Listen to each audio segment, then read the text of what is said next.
Good evening.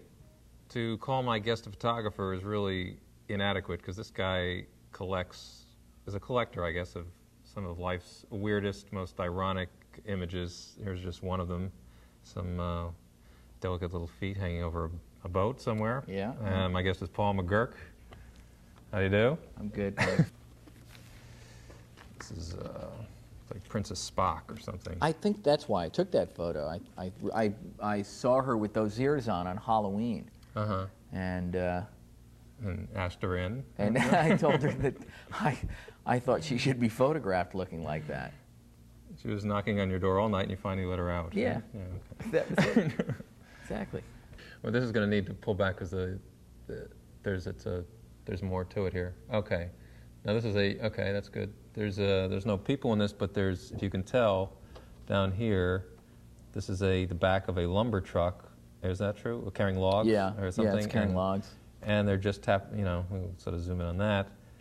But then there's just this kind of ironic hole in the tree. If we, the fact that there's a square hole in the tree. Now, is that what photography is all about, though? I mean, just what makes? I don't know. I found that what's happened. I lived in cities for 11 years, and living in cities, you walk around, and your whole perspective is based on a closer distance. So, for me, I paid attention probably more acutely walking. What you're going to do, I'm going to let you use camera 2 over there.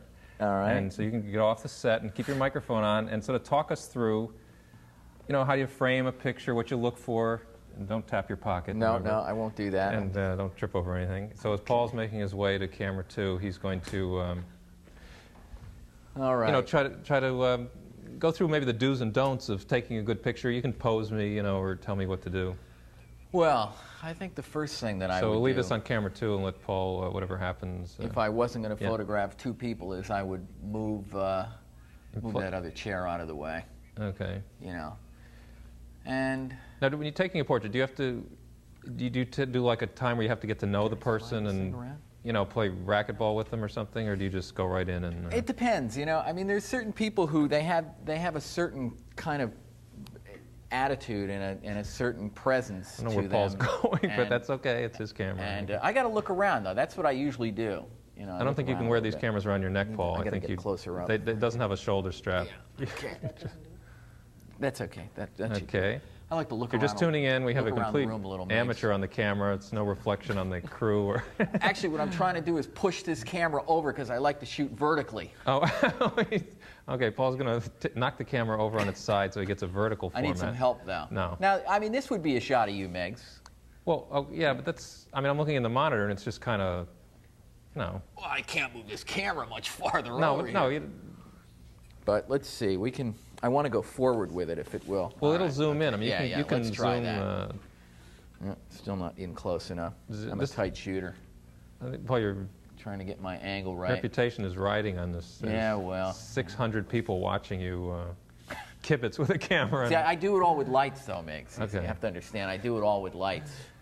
Well, what do you look for? Okay, here is a person sitting. How do you make just a face against a wall look?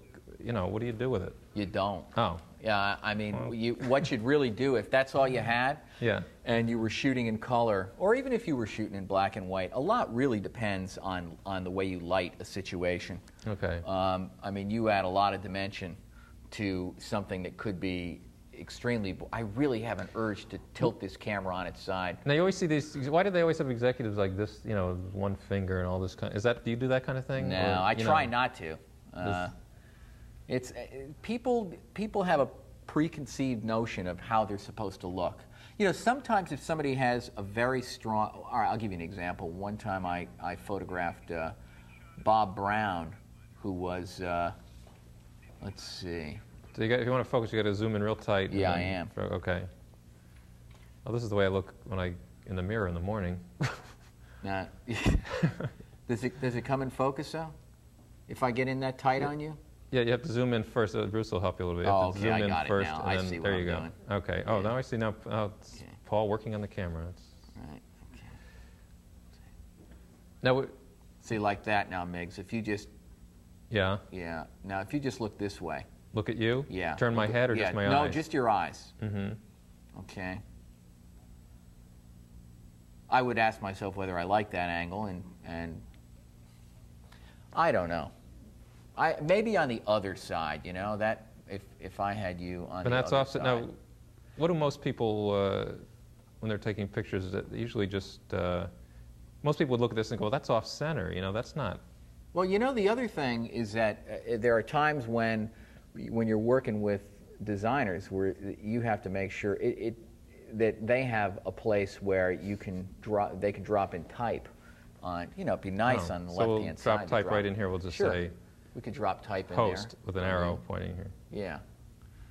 You know. But I still have this urge to tip this camera over on the side. Okay, well, maybe you better come back. Shot that I really want to make. Maybe you better come back to your seat before they take you away. Okay.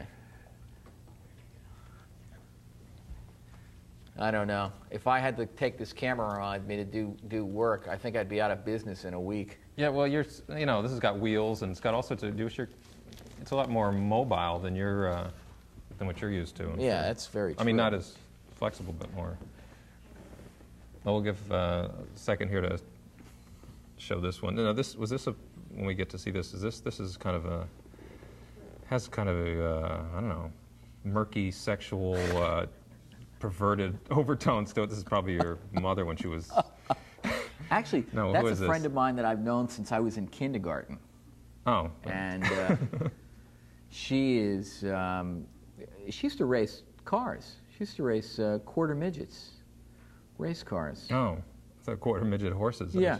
Well, that's actually why I put her on the horse. I mean, it seemed kind of a...